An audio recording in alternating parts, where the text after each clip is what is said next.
Pastor Taylor's just done a fabulous job, I think. We've talked about things like his omnipresence, that ability he has to be everywhere all at the same time. How does he do that? Wow, he's God. That omniscience, that ability to know everything. He just knows everything. I used to think my mom had omniscience. A lot of moms do. You know, you can't pull nothing off. They know everything, but no, they don't. But it seems that way, doesn't it? God does. His omnipotence, that world in his hand power.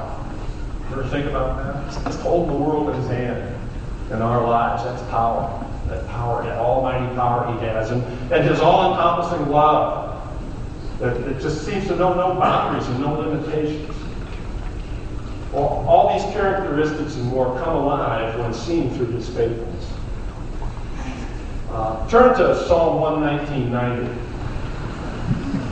It might be, there it is. Psalm 119:90. Just camp out there for a second. Your faithfulness continues through all generations. You established the earth, and it endures. Now that Hebrew word there for faithfulness, and forgive my pronunciation of this, is emunah, which translates to mean firm and steady. Firm and steady. Now, I would venture to say it's difficult for us to truly grasp the magnitude of God's faithfulness to us. You know, and the mere definition of those two words probably wouldn't do it justice anyway. But with that said, God's faithfulness is still the benchmark for the faith that's being authored in us day by day, page by page. You know, the very words of that definition, firm and steady, kind of fit and substitute real well in my favorite verse, Hebrews 11:1, where it says that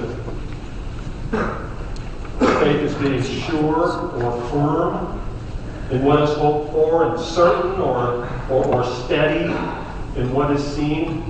You know, the similarities of those two words are not by chance. The similarities there. But they're the very basis for the determined and steadfast truth of God's faithfulness to us. And as I studied and prayed over all this, I started to realize that my own faith can be affected by so many outside influences. So many things that can come in and rock my emotions somehow. You know what I'm talking about. And it seems to me, I've noticed my whole life, when my emotions kind of go on this roller coaster ride, what does my faith do? Goes right along with it. And I'll admit to you, I've had a little roller coaster ride these last couple of weeks. Sometimes our faith is just a parade of highs and lows, and we just have to deal with that sometimes. But turn to 2 Timothy 2:13. Am I touching that?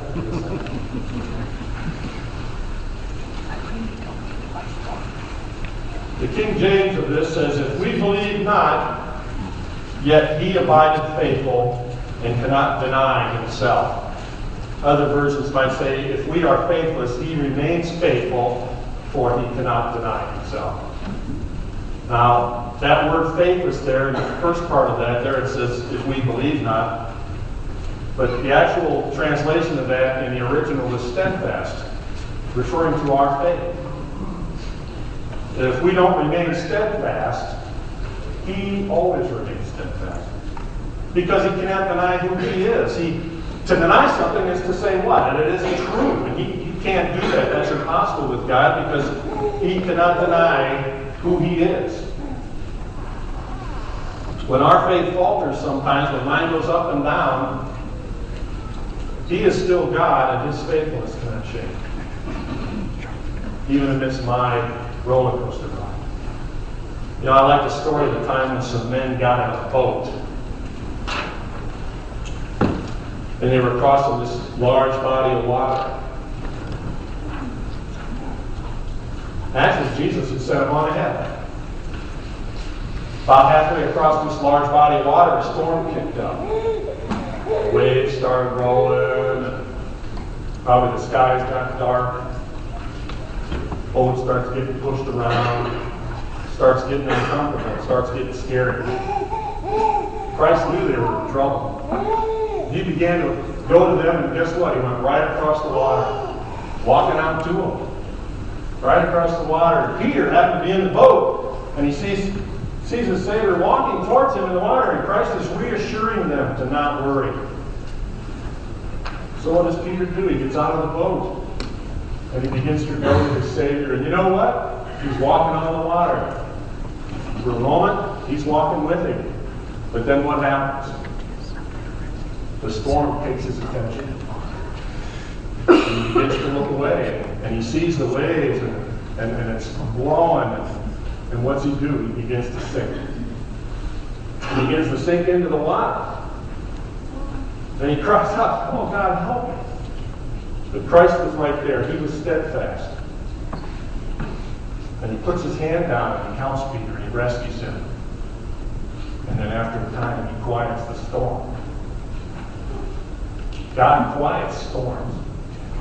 When we're going through storms, you have to always remember that even in the midst of it, when maybe we're sinking, the water's coming up, if we can remember, and it's tough.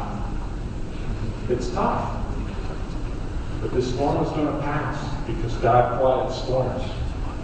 Such is the nature of God's faithfulness. Amidst our toughest storms, when our faith seems to falter, and we feel like we just can't stay afloat. Do you ever feel like you can't do something for one more hour? I can't do this another day. I can't do this another hour. I've had things where it's like, I can't do this for another minute. But yet somehow you do. You ever notice that? Somehow you do. You do another hour, you do another day. That's God's faithfulness. That's God's strength pulling you through that. You ever been in a storm? A personal storm? You ever had one? I have. Had a lot, actually. You know, it's probably been like 5 or 6 years ago, and I'll share this. Some of you know this, a lot of you don't. Well, I hit a wall. I did. I hit a wall of confusion in my own mind.